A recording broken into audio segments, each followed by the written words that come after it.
Enquanto eles estavam falando ao povo, os sacerdotes principais, o comandante da polícia do templo e alguns dos saduceus vieram a eles, muito incomodados de que Pedro e João estivessem afirmando que Jesus havia ressuscitado.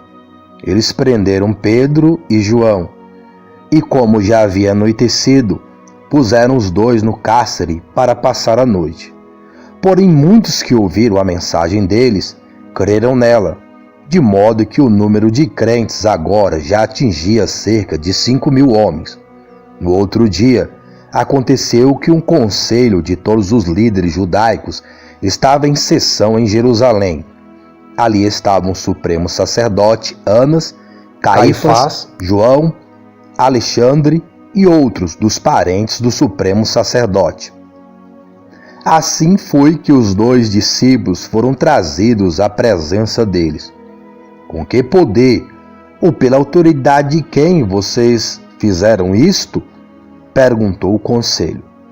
Então Pedro, cheio do Espírito Santo, disse: Ilustres líderes e anciãos da nossa nação, se os senhores se referem à cura realizada no paralítico e como aconteceu, permitam que eu claramente afirme aos senhores e a todo o povo de Israel que isto foi feito no nome e no poder de Jesus de Nazaré, o Messias, o homem que os senhores crucificaram.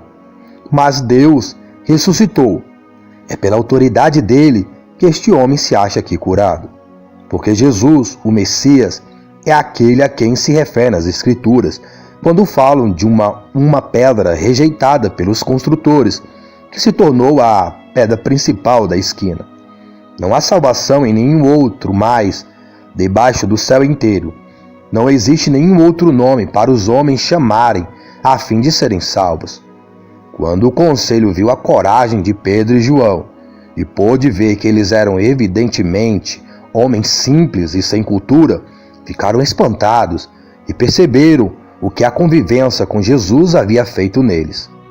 Mas o conselho dificilmente podia desmentir a cura, visto que o homem que eles haviam curado achava-se bem ali ao lado deles. Portanto, mandaram os dois saírem da sala do conselho e se consultaram entre si. Que vamos fazer com estes homens? Perguntavam uns aos outros. Nós não podemos negar que eles fizeram um espantoso milagre, e todo mundo em Jerusalém sabe disso.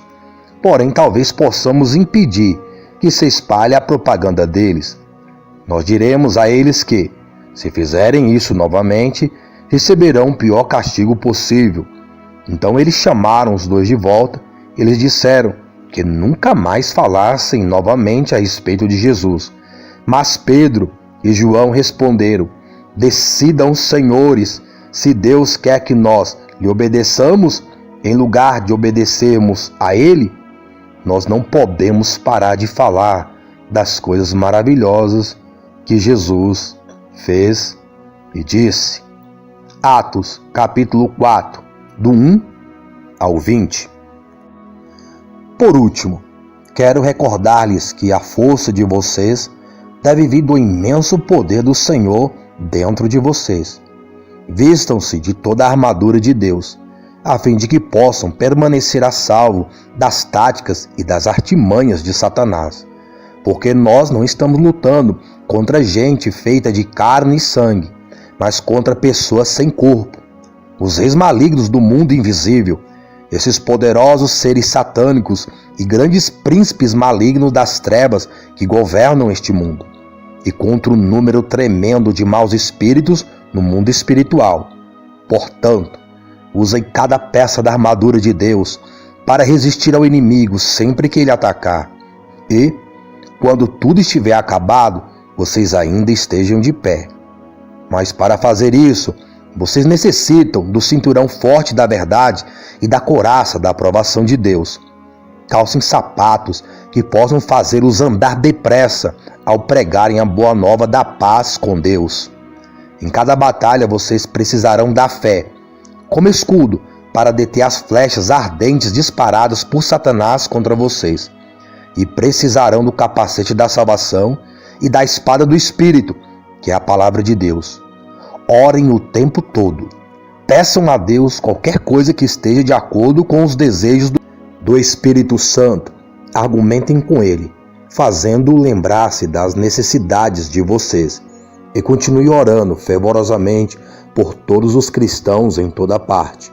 Orem por mim também e peçam que Deus me dê as palavras exatas enquanto eu falo corajosamente aos outros acerca do Senhor e enquanto lhes explico que a sua salvação é também para os gentios.